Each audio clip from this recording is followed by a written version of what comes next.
Welcome to the inaugural episode of TNFR Works. So obviously it is an inaugural one. And the beauty of something this live is that things go wrong and we stuck together and we did it. So thank you so much. So yes, back in the days when I was in pageants, I used to always have to play a video and some audio for my performances, and they always messed up. So maybe together we're that perfect storm that just happens. So let's go back and let's think about, as you are so wise, you are a man, I've got to say it again, because you are a man so wise that owls ask for your advice. Now, so true. It is very, very true. So how did you get so wise, Rodney? What happened? You know what? First of all, I'm probably wise enough that parakeets, as I said earlier, would come to me for advice. Here's the thing about human beings. We all have this amazing ability inside us to put up with a lot of stress, a lot of struggle, a lot of pain. And the ones that are the best at that, they become contractors.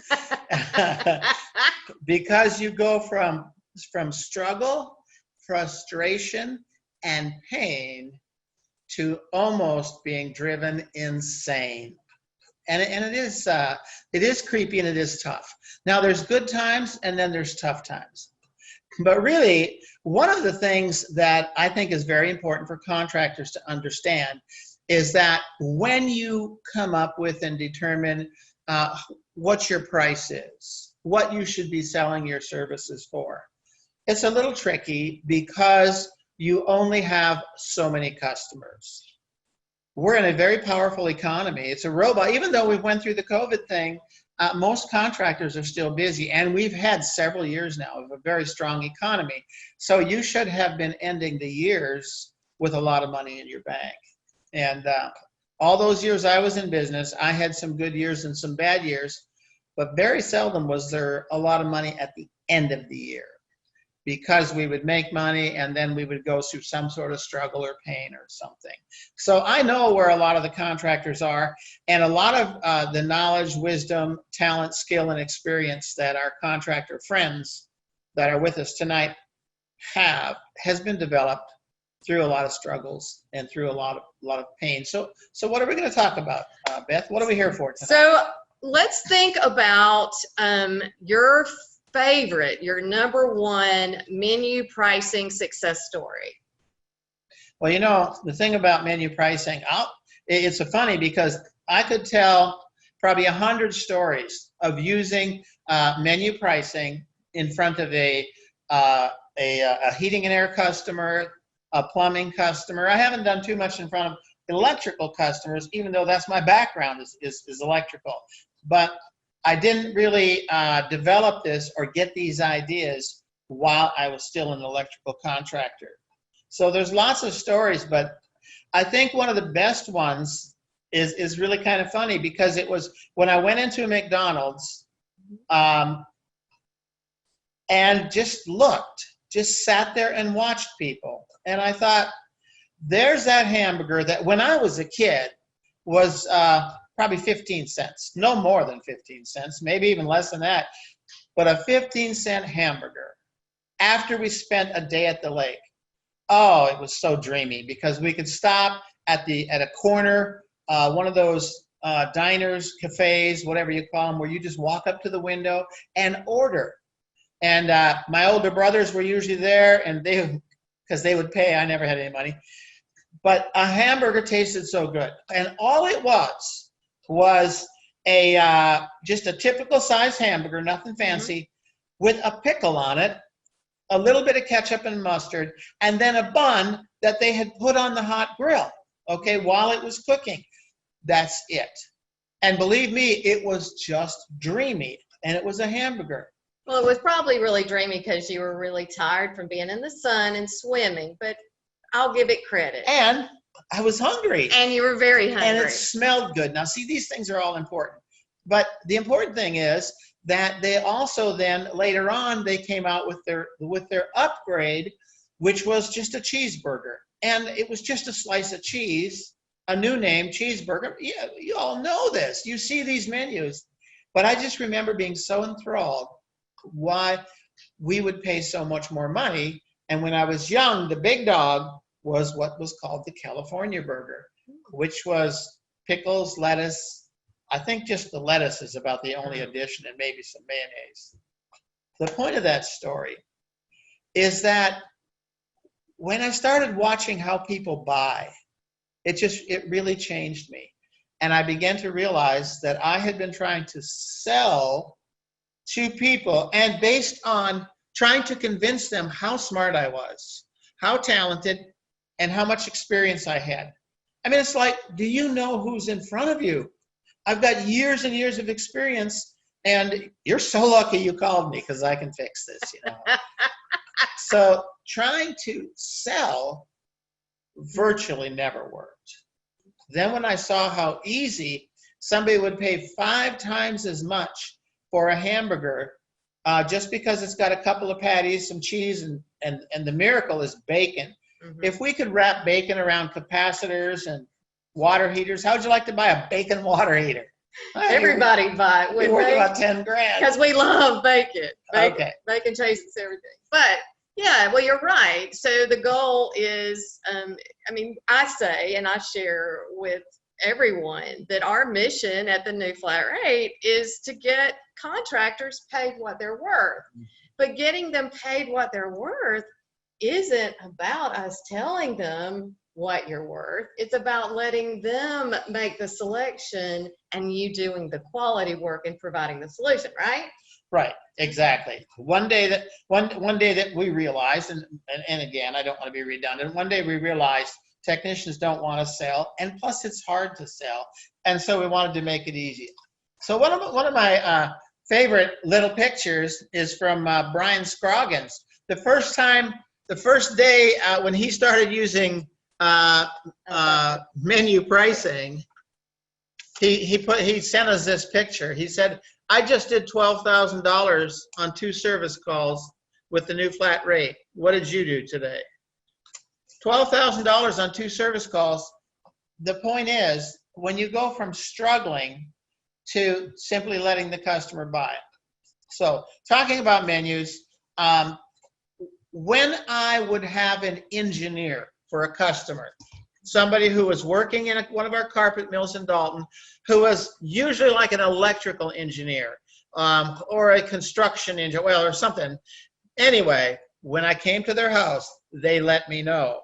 Well, I'm an engineer. I'm an engineer over here at such and such carpet, and so I'll be watching or whatever. I hated those people. I hated them because I like to argue, and they thought they were so smart. Okay? I thought I was so smart too. I knew a whole lot more than they did about what I was working on. No question. In all my years of doing service calls in an electrical company that I owned, I never once completed a service call with an engineer where he told me to go ahead and do the repair. Never. Because we couldn't get along. Because it was like he would act like he knew everything, and I knew he didn't.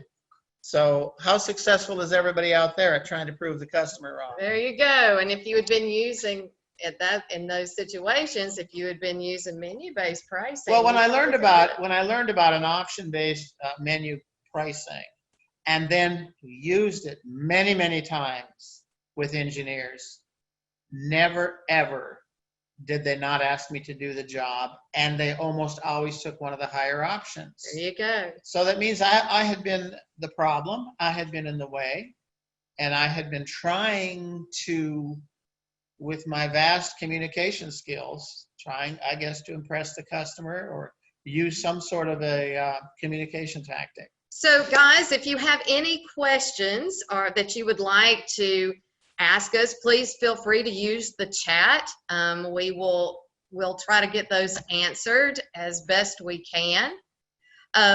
So we talked a little bit about Brian Scoggins. Are there any other ones that you have stories that you have to share with us, Rodney, that are top of mind?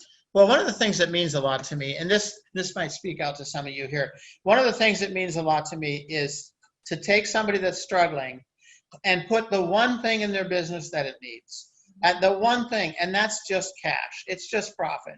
I mean, all those years that I struggled, if somebody had said, gee, Rodney, could you use $50,000? Yeah. Yeah. And of course, I refinanced my house 3 times to infuse cash into the business. So what happens when you're in front of a customer and they have an issue? I think the thing is they really want you to fix it. Why would they have brought you there? You know, if they didn't want you to fix it. Why would they have stayed home from work if they didn't want you to fix it? So I went into in Washington, D.C., I was doing a ride along with a heating and air guy. And when we met the customer in this nice townhouse, the customer said, I just want you to know I'll be watching you so you don't steal anything. I mean, why would they even ask us to come to their home if they didn't trust us? And so the technician that I was with began to say, well, sir, you know, we've got a reputable company and don't you worry about it. We'll just take care of it if you'll show us where the problem is. And the customer said, okay, come on. But he says, just so you know, I'll be watching you. Who wants to have a call like that? You know, can't we all be friends? So I stopped and I said, Mr. Customer, in the past, has our company stolen something from you, taken advantage of you? Have we done something to offend you? He said, oh no, it wasn't you, it was some other company. I said, oh, I thought that you were saying you didn't trust us. Oh, no. He says, I just don't know if I can trust anybody. I said, well, how about if you just kind of stay with us? And how about if you show us where the problem is? And we'll get some tools and we'll find out exactly what's going on. And when we do, if you're not, we'll come get you and we'll show you all your options. I said, is that fair enough? He said, yeah, that's fair. And I said, if you would be so kind as to just let us present you options the way we would any customer. And then you decide what you want to do. And then if you have us do the work, when we're all done, would you be so kind as to just tell me how the experience went, whether you enjoyed the way we do business? He said, yeah, I'll do that. So he was willing to help us. So we did the diagnosis. We chose some options. We presented a page to him on some options. This was a plumbing call. It was actually a toilet, now that I remember it. Anyway, he took an option right in the middle, like about 70% of the people do. Mm-hmm. And you know that. We all buy that way. We quite often go in the middle. And it was to rebuild a toilet, take the tank off, put a new seal between the bowl and the tank. And the technician I was with said, in this part of the country, the water rots that out. The chlorine is so strong in the water. He said those are almost always a problem. So we rebuilt his toilet, fixed it all up. And when it was all done, he paid us. And so I asked him, I said, now, sir, would you go ahead and just share with me what you felt, how you liked the whole experience? Oh, he says, it's great.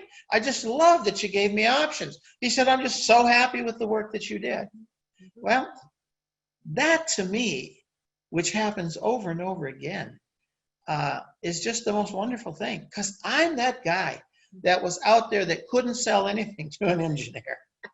And you can see I'm not afraid to talk to him. I just couldn't sell anything to him. So. Well, and that's okay. You know, when I came on to the new flat rate, I was a little concerned because I didn't have a contracting background. And I thought, how am I going to do this? And how is this going to work? And one of the things that I found is the most important thing I can do is give the perspective of the typical customer, because I am that customer that's busy. I am that one that doesn't want to take a day off from work. But I'm also that one that dies, because it happened to me a few weeks ago, if you remember, when my air goes out in the middle of the night, and I can't let it ruin my day the next day. So yeah, I'm that platinum customer that always goes to the top if she can afford it, so that I know nobody has to come back. And that's given me a really good perspective to deal with a lot of our members and our prospective members. So let's think a little bit about, if you could give one tip to contractors out there, what would it be? That one thing. I'll tell you the one thing that frustrates most contractors. The one thing, I've talked to over 1,000 contractors face to face, and I always ask these kind of questions. And a typical question is, what's the one thing that bothers you the most about being in a skilled labor in a service business? And what the answer that I get more than anything is I can't find good help. Mm-hmm. That's kind of now recent, where we have the skilled labor shortage. Mm-hmm. But over the last 10 years, the answer was most, my technicians or my plumbers or my electricians, they will not do what I tell them. Well, what are you telling them to do? I'm telling them to look and see if there's anything else the customer needs while they're there. It would save the customer money if we can do more. And so I would say, why is that a problem? Well, it's a problem because they're not because the tickets are too small. Oh, so there's not enough money coming back from the transaction. I would say, well, why is that a problem? Well, because we're not making enough money in our service department. Well, why is that a problem? Well, because if we don't have enough money, we can't pay our bills, we can't pay them. Well, why is that a problem? Well, if I can't pay my bills, then I can't even pay myself. Say, well, why is that a problem? Because if I can't pay myself, then my wife will divorce me. And that is a problem. That's a problem. That's a big problem. You got a choice. You either fix the service company or hire a marriage counselor. Well, and certainly you could fix that service company by using the new flat rate without a question. Well, you asked me for the tip, and I'm going to give you the tip. Here's the one thing that causes everything that I just described. And it was in 2000, and I think it was in 2009 that I stood up. I remember standing up in my office and saying, we have been lied to. It's a lie. It's a lie. Service technicians will not sell. They cannot sell. They don't want to sell. They didn't go to school to learn how to sell, and they didn't. When I hired them, I hired them because they were good good mechanics. They never said they would sell. And so when you put pressure on them to sell, it doesn't work. It is the most frustrating business model in the world. Not because they're not smart enough to sell, because we all have a core value inside of us that guides us. A person that becomes a serviceman loves to fix things. They love to be your friend. That's why they're called servicemen. They love to serve you, to help you. They want you to trust them. And that's why I couldn't sell to engineers, because they didn't trust me. They wanted to be smarter than me, and I just so went against that. It just didn't work. And so if I try to tell a serviceman to sell and upsell, it doesn't work, because as soon as you, the customer, give me a look that, oh, you're trying to scam me, you're trying to get me to buy something, now the service technician is hurt. I mean, that hurts their heart because they want to serve and they want to help. When I was an electrician all of those years, the thing for me, I loved to be able to look at something, solve the problem, repair it, push the button, and it started.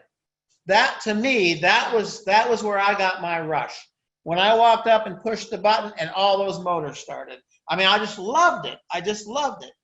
For somebody to say you have to sell and upsell, So my number one tip is you have to find a way around that.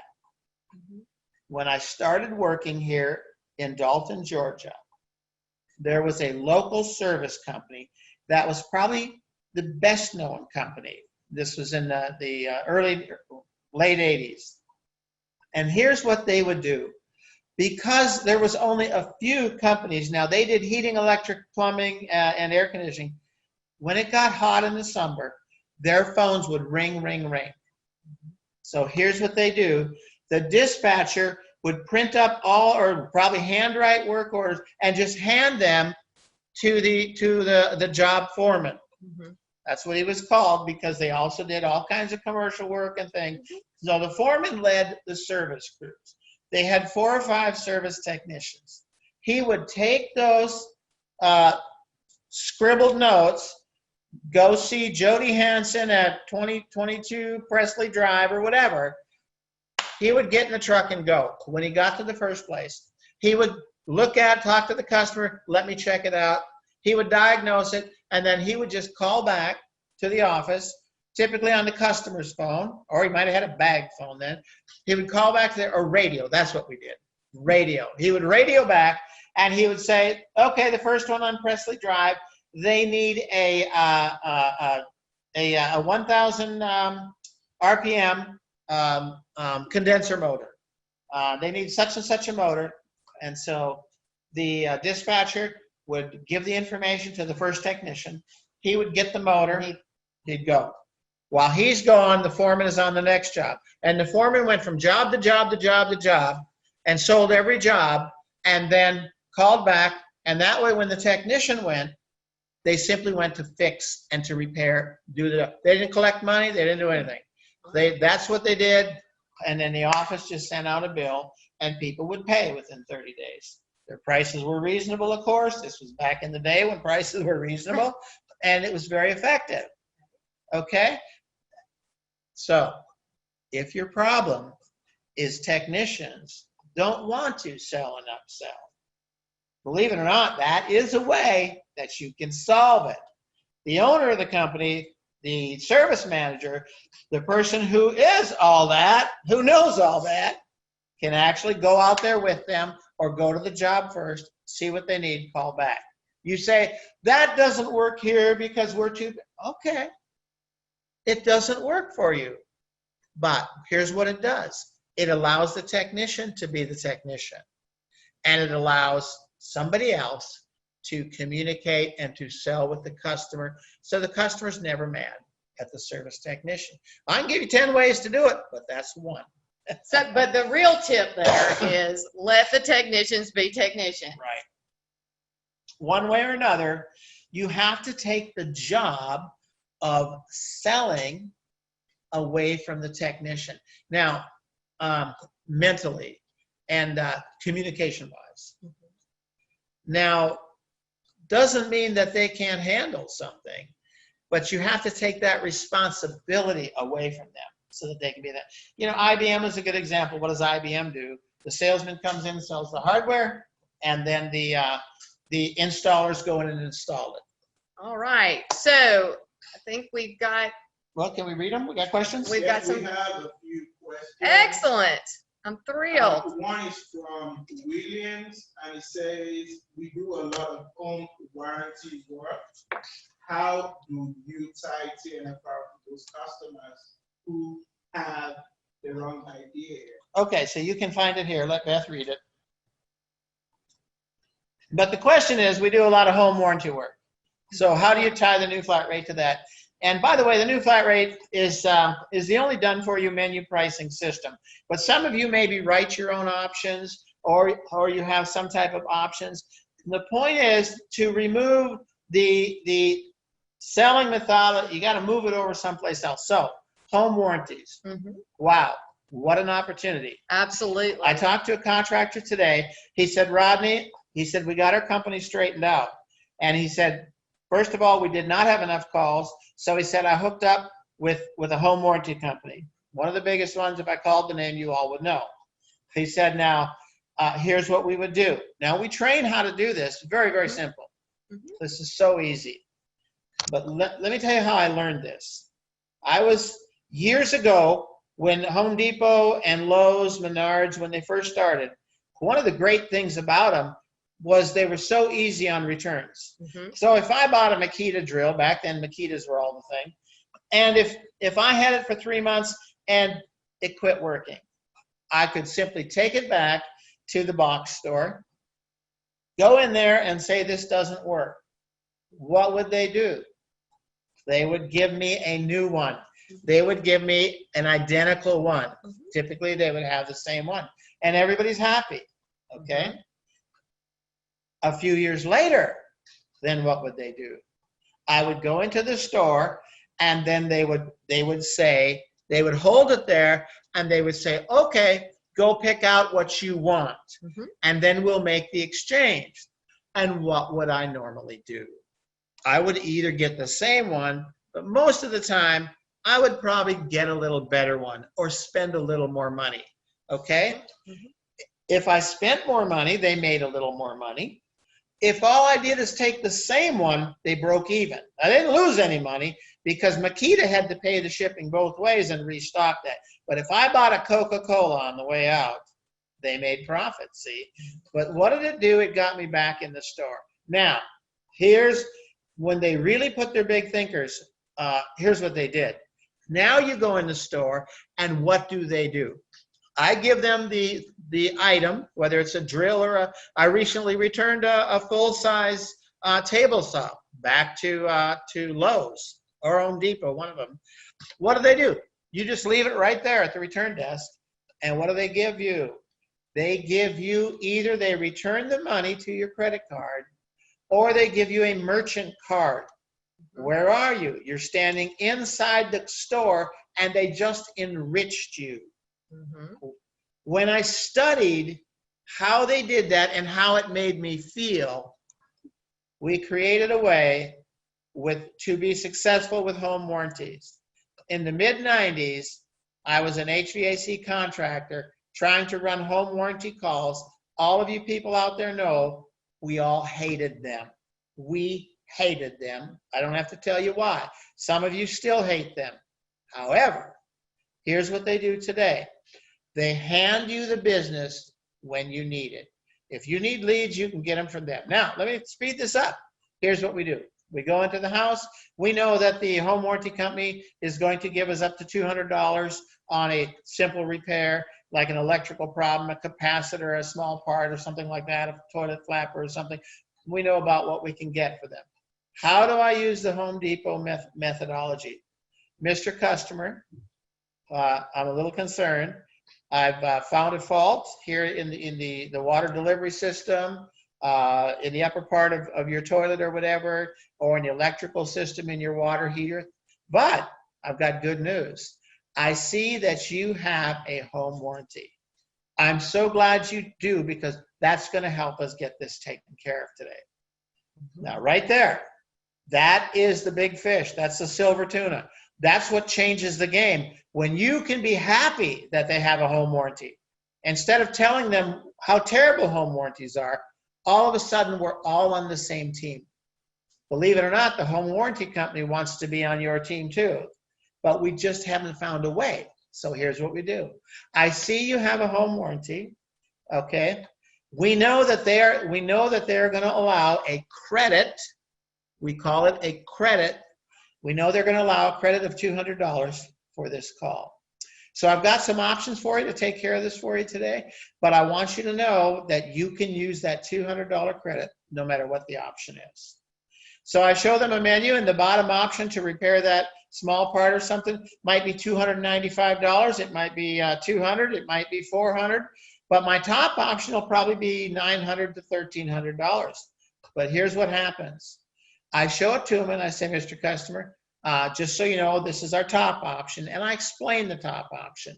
I don't care what they buy. I just want them to understand that here's the top option. I can completely rebuild the water heater or the toilet or whatever the situation is. And then I say, but if we did all that, it would be maybe $1,100 and some dollars. And then I say, what should we do? And almost every time. Now, understand, we have done this thousands, probably 50,000 times with our clients. Almost every time they say, oh, so I can use the $200 on any one of these? Oh, absolutely. Yeah, which one would you like? And then they'll say, so if I do that bottom one for 200, I don't pay anything. Absolutely, you're right. Other than the $35 call-out fee that that the warranty company, and they're oh, that's fine. But they'll take that sometimes, but almost never. Then they'll say, well, tell me about that silver or that gold option. And then we'll just follow along with our script. That's a good choice. So then when it's done, we just write it on the invoice, and then we put credit $200. Now, the $200 can vary depending on what it is. And so we teach people in our training how to do that. But the point is, it's so smooth. You don't have to call the home warranty company for approval. So I had a contractor today tell me we got out of trouble when business was slow by hooking up with a home warranty company. We got tons of leads. It kept everybody busy. He said once we got back on our feet, got our bills paid, got our payroll got everything up to date, he said now we've cut back on the home warranties because we don't need them so much anymore. Well, that's great. But one thing that I want to point out as you were sharing that story is that you went back to the script. And the script is really important. One of our questions was, why is it important for the technicians to use our script? That's such a good question. Here's why a script is important, okay? When you have a script, you don't have to think. So while Beth and I are talking, if I'm sitting here trying to decide what I'm going to say the whole time she's talking, I'm not hearing her. I'm not listening to her. If you have a script, you're going to use the script and just say the right things at the right time. Doesn't mean you can't say other things. It means you get the points in that the customer needs to make a decision, and you're not having to try and think about what you have to say. Well, yeah, and it definitely increases the value of the services that you're providing.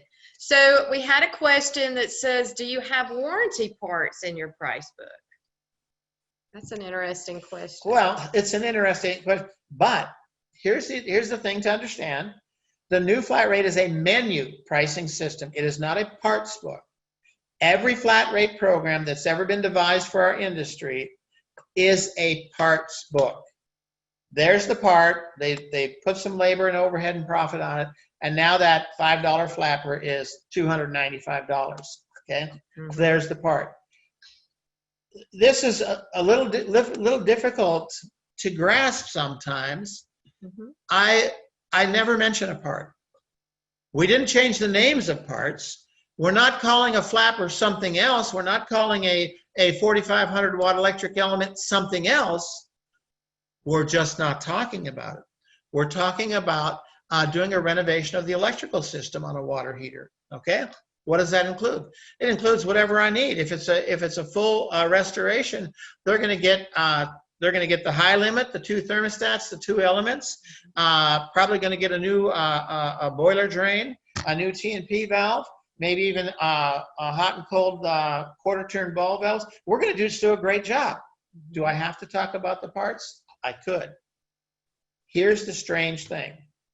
Over 20 years ago, in my heating and air business, I quit mentioning brand names.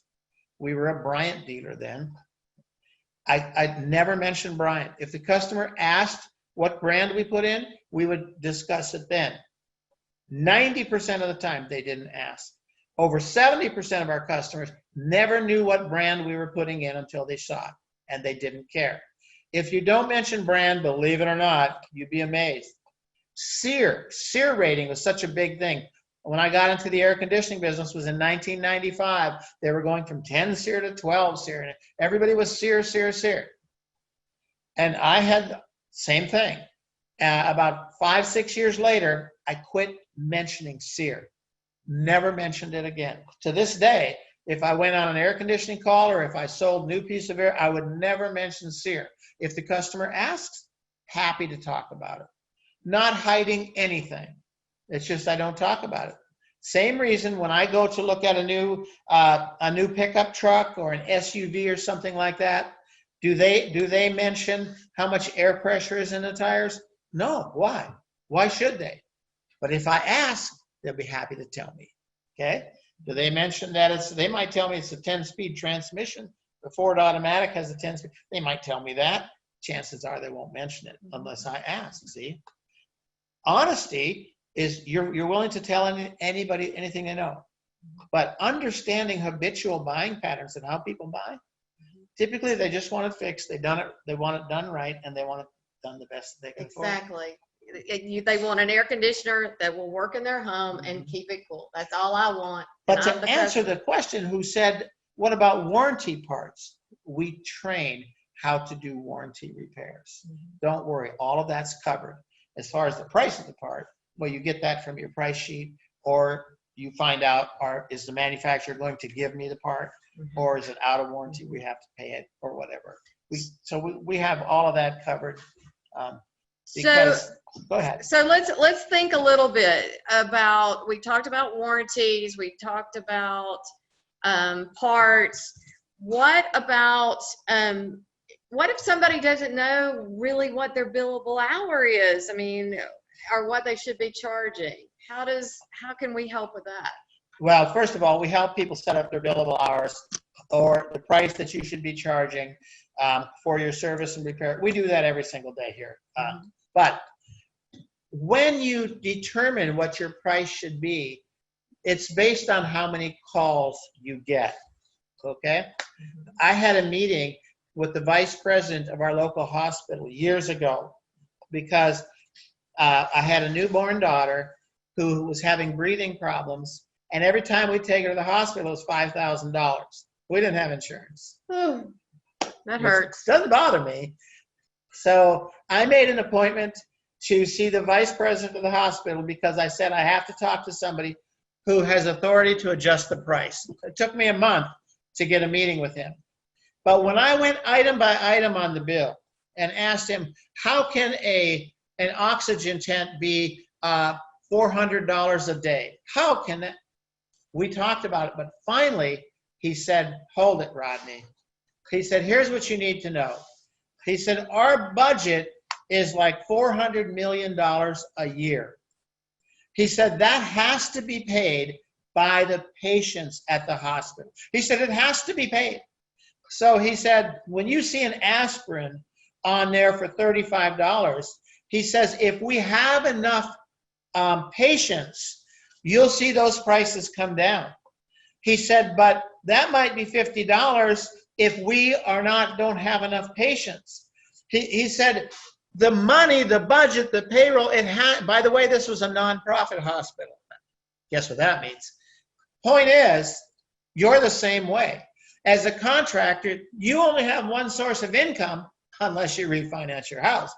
And that is the customers have to pay. Here's what happens to most contractors. They set up their pricing and somebody says, well, how many service calls will you do? Well, I don't know.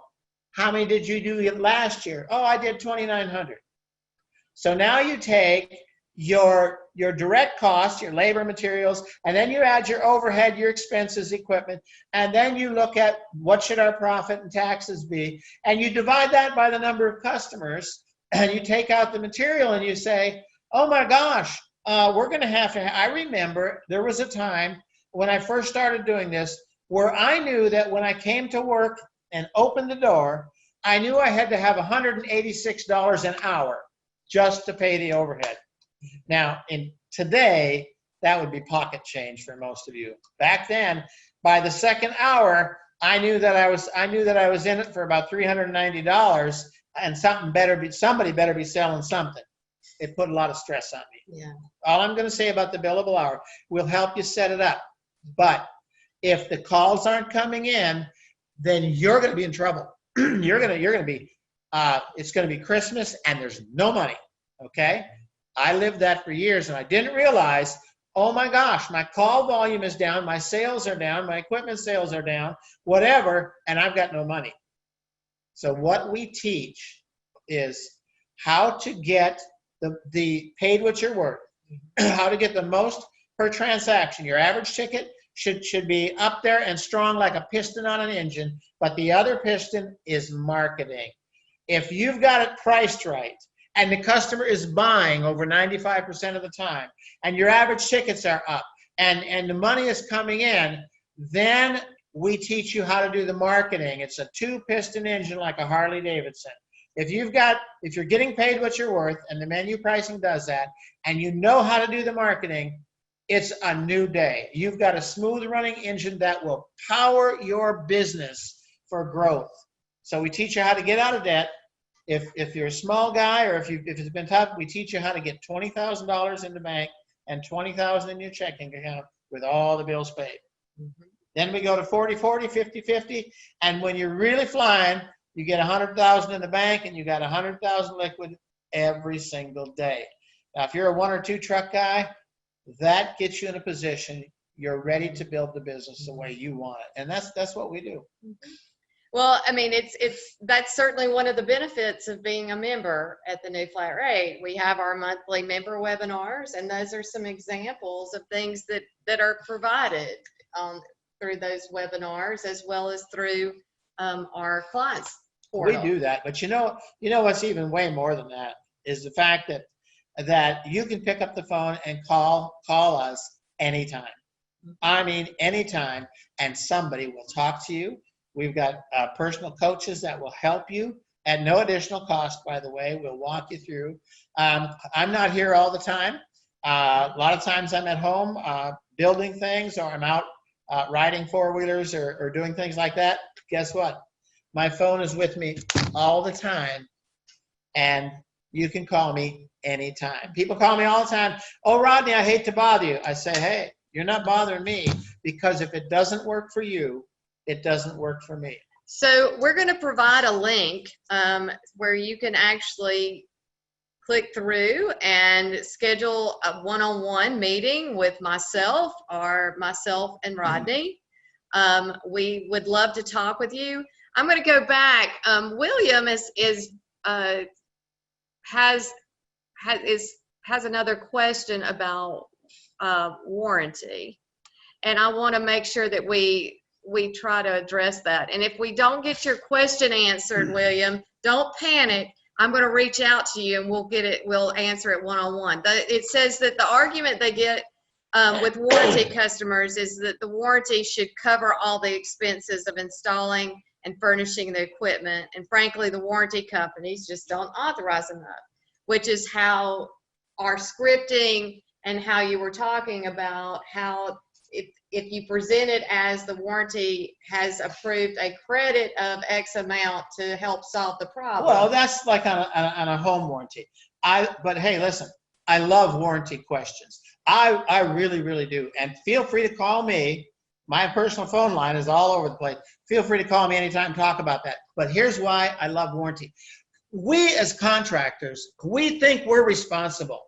You know, if you take your service van into the Ford dealer, and because you got a problem, it's not running right, they say, okay, we'll call you when we know. Okay, it goes in there, they put it on the rack, and then you get a call, right? And it's like, hey, Mr. Cope, but here's my point. My point is, when the guy, first of all, it's never the mechanic. It's never the technician calling you. That's very important. It's a service writer. When he calls me and he says, Mr. Cope, hey, listen, we checked out your van, and it is the starter, like you said. Here's my point, and think about this. He never thinks, oh my gosh, I got to call Rodney and tell him that it's going to be $400. He's going to be so mad. Yet when we drive out to a customer's house, what do we think? Oh my gosh, I'll bet it's the blower motor, and when I show them the price in the book, oh, they're just going to flip. Think about it. Think. Ford never does that.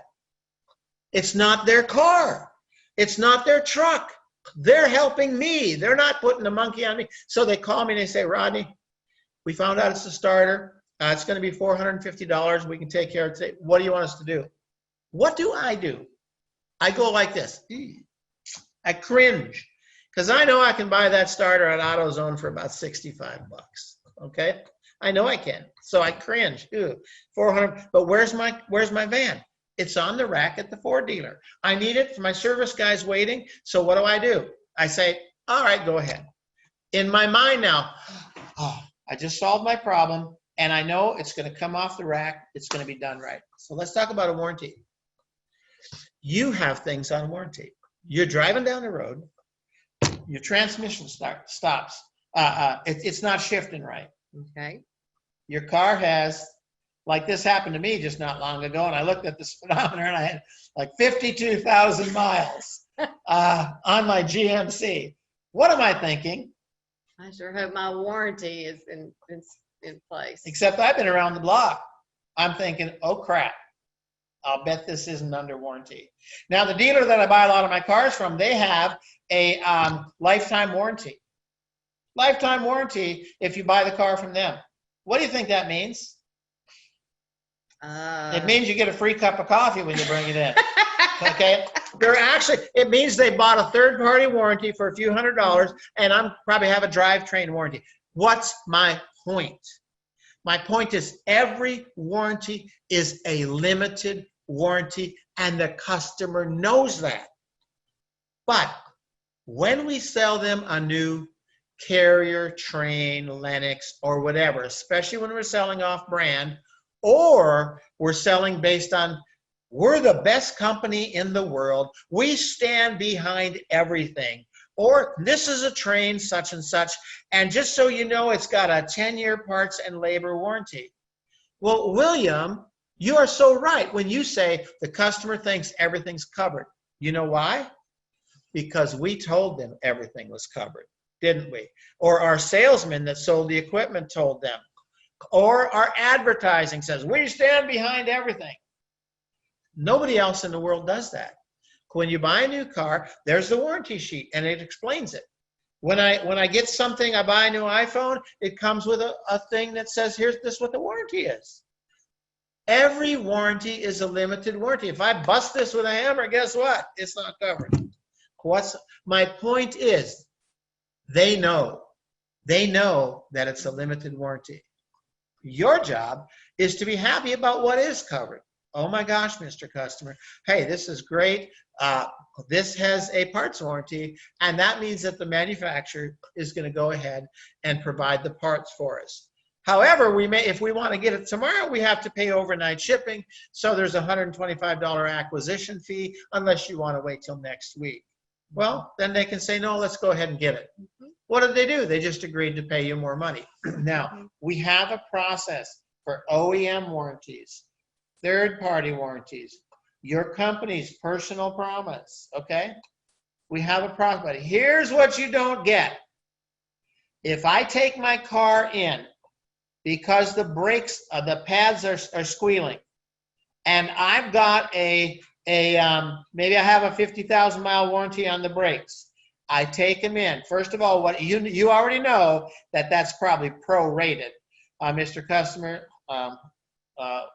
They'll pay 50% or whatever. That's a possibility. But here's what I'm saying. All they have to say is, hey, Rodney, we can go ahead and do the brake pads. Guess what? They're under warranty. By the way, if you want to upgrade to the silver impregnated gold titanium, stole the parts out of a catalytic converter brake pads, it's only $290. Now, guess what? I can get free brakes.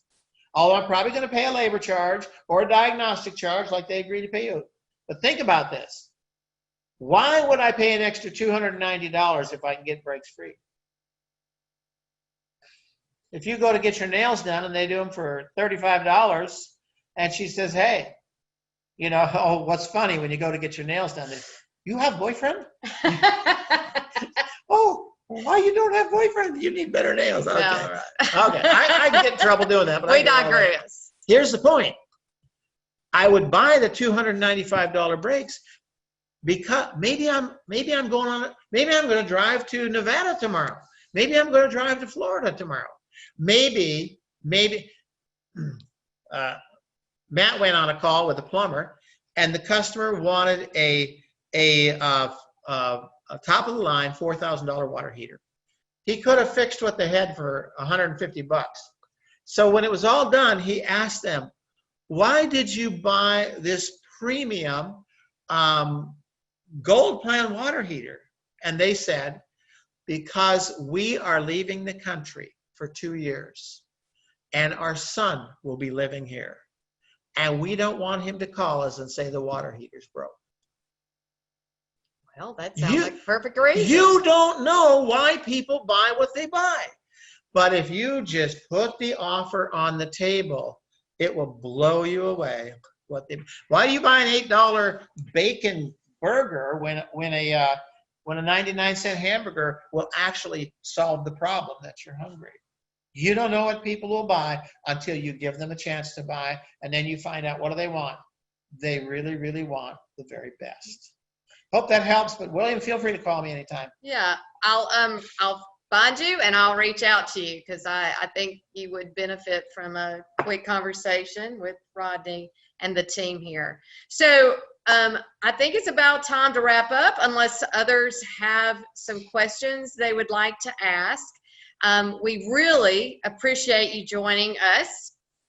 We chose 8 o'clock at night because it was a time everybody could relax and just sort of lay back and enjoy. It also gave us an opportunity to spend some time together.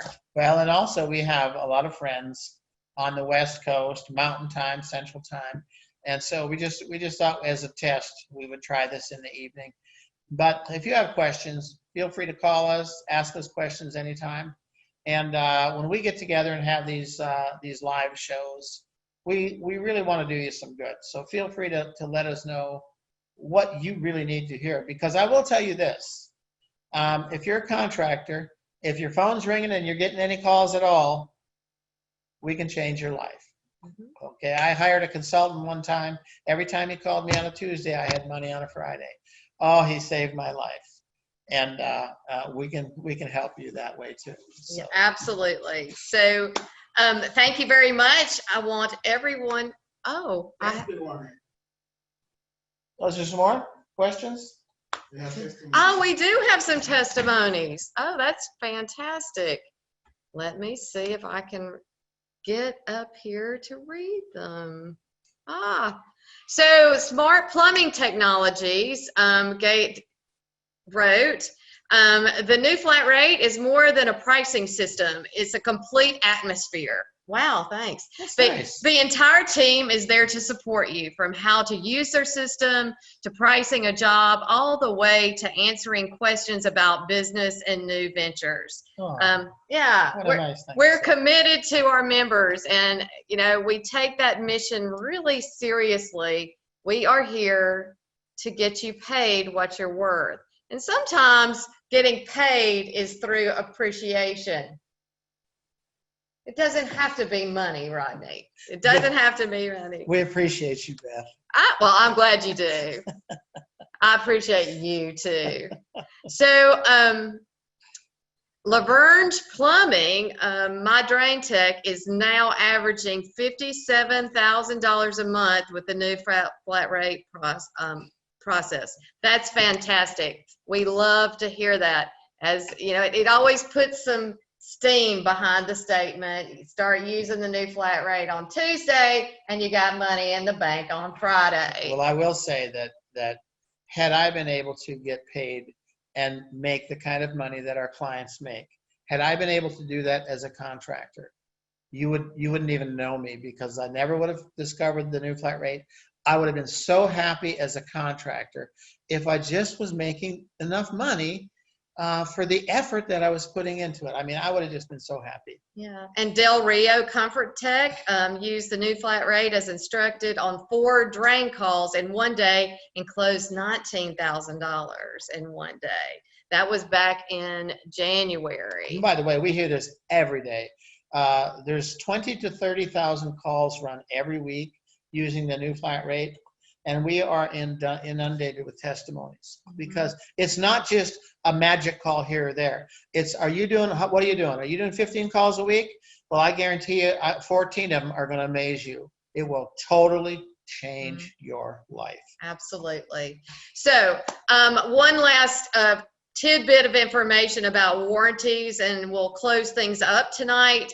This is from Suzanne, and Suzanne is our customer success manager, and she challenges everyone to use those warranty companies as leads for prospects, and wow those customers, make them a customer. It's a free lead. You didn't have to market against the warranty, and you get the prospect, and honestly, you can turn them into a full-time, loyal, referring customer. Loyal, happy customer. Happy, absolutely. We have a lot of clients doing a lot of home warranty work, and average tickets averaging $450 to $850 with happy customers. Absolutely. Where they're happy that they actually have the warranty and that they work with you. I mean, I have warranties on my car and things like that, everything, and I don't have to get mad at them. I know that they don't cover everything, and I pay the difference, and we're all happy. So. Yeah. So I'm going to leave you with one final testimony, because I want, I've had people say, "Gosh, Beth, Matt did $1 million his first year in service at $250 a service ticket. That's a lot of work." And the reality is, it's not about increasing the volume of what you're doing. It's actually increasing the quality of that work and getting paid for that. And this is certainly for Penny Plumbing, Heating, Cooling, and Electrical. It's a family-owned company. They've been in business for over 100 years. That's a long time. Almost as long as you've been alive. They should be getting tired by now. There you go. Anyway, Rodney guaranteed that they would have their investment back in 90 days. And actually, we do have a 90-day money-back guarantee. That's for everyone who makes an investment in the new flat rate. And with the business shut down for 3 days for training, our investment their investment was north of 30 grand. And in 10 weeks later, they had it back, not in volume, but in profits. How long would it take this particular individual to build a price book? Oh, a long time. Well, first of all, $30,000 sounds like a lot of money, but with the new flat rate, you can have us come out there and train everybody. We can do that, and that's why it's expensive. If you just want to take the training online or on videos, it's nowhere near that. Absolutely. Yeah. But very affordable. But what you invest, we stand behind it, and we have skin in the game. And I say it's like a gym membership, but we're your personal trainers that motivate you to keep going. Well, I'm going to get you in the gym one day. Anyway, how long would it take for you to build a price book? Well, it can take you a long time, and it can be a full-time job. Well, you're never going to build a menu book. Okay? Exactly. Because this is not a price book. It's a total different thing. Absolutely. We are menu-based pricing. So we're ready to use menu-based pricing. Right. Well, thanks so much. Thank you so much for joining us tonight. It's been great to spend the evening with you. Hope you enjoyed your cool treat, your beverage, your ice cream, your melon, or whatever it was. Have a fantastic night, and we'll talk to you soon.